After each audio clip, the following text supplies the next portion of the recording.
কথায় আছে চোখে সর্ষের ফুল দেখা, সঠিক কথা। এই বড়াটা খেলে কিন্তু চোখে সর্ষের ফুলই দেখবেন, এতটাই সুন্দর খেতে হয়, কাউকে বলে না দিলে কেউ বিশ্বাসই করবে না এটা সর্ষের ফুলের বড়া। এমনিতেই কিন্তু সর্ষের ফুল কিংবা সর্ষের শাক খাওয়া শরীরের পক্ষে খুবই ভালো। অবশ্য প্রতি বছর শীতেই আমার বাড়িতে সর্ষের ফুল বাটা কিংবা সর্ষের ফুলের বড়া করা হয়। এবছর অনেকটাই দেরি হয়ে গেল, তাই বাড়ির সামনে দিয়ে যখনই সর্ষের ফুল যাচ্ছিল আর অপেক্ষা না করে দুয়াটি কিনেই নিলাম। ভালোভাবে ফুলগুলো বেছে নিয়েছি, এবার 4-5 বার জল দিয়ে ধুয়ে জল ঝরিয়ে একটা বড় বাটিতে নিয়ে নিয়েছি। এবার এর মধ্যে দিয়ে দিলাম চালের গুঁড়ো। এই সর্ষের ফুলের বড়াটায় কিন্তু চালের গুঁড়োর পরিমাণটা একটু বেশিই দিতে হয়, নাহলে কিন্তু মচমচে হয় না। এখানে বড় চামচের 2 চামচ চালের গুঁড়ো দিয়ে দিলাম, আর দিয়ে দিচ্ছি বড় চামচের 1.5 চামচ বেসন। আমার মনে হলো চালের গুঁড়োর পরিমাণটা কম আছে, তাই আবারও চালের গুঁড়ো দিয়ে দিলাম 1 চামচ।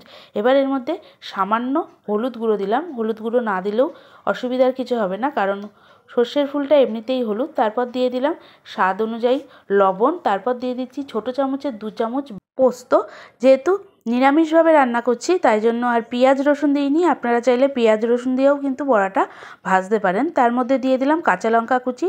এবার দিয়ে দিচ্ছি স্বাদ অনুযায়ী লবণ, দিয়ে খুব ভালোভাবে মেখে নেব। এই মাখাটায় কিন্তু কোনো জলের প্রয়োজন হবে না। সর্ষের ফুল যেহেতু নরম, পুরো নরম হয়ে যাবে মাখতে মাখতে, তাই কিন্তু জল দেব না, জল দিলেই পাতলা হয়ে যাবে। খুব ভালোভাবে মেখে নিচ্ছি। মাখতে মাখতে দিয়ে দেবো সামান্য চিনি। যেহেতু সর্ষের ফুল একটু তিতো হয়, তাই বলে কিন্তু খুব একটা তেতো হয় না।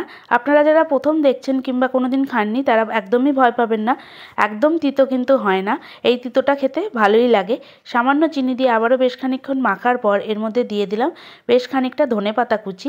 ধনেপাতা কুচি দিয়ে আরও কিছুক্ষণ মতো মেখে নিচ্ছি। দেখে হয়তো বুঝতেই পারলেন মাখতে মাখতে একদম নরম হয়ে গেছে।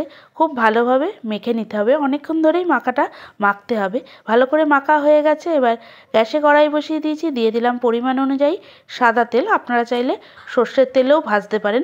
সর্ষের তেলে ভাজলে কিন্তু তেলটা দিয়েও ভাত খাওয়া যায়। তেল গরম হয়ে এসছে, এবার বড়ার আকারে বড়াগুলো দিয়ে দিচ্ছি তেলের মধ্যে।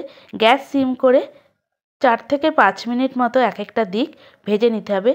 কম আঁচে ভাজলে কিন্তু যে কোনোই ভাজাভুজি খুবই মচমচে হয়, আর যেহেতু অনেকটাই চালের গুঁড়ো দেওয়া হয়েছে আরও মচমচে হবে।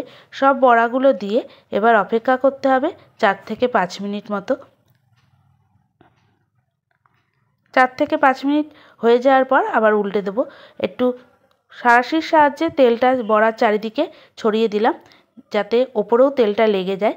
একদিকটা ভাজা হয়ে গেছে, এবার উল্টে পাল্টে দিচ্ছি। আরেক দিকটাও 4 থেকে 5 মিনিট মতো ভেজে নেব। গরম ভাত কিংবা ডাল ভাতের সঙ্গেও কিন্তু এই বড়াটা খেতে খুবই ভালো লাগে।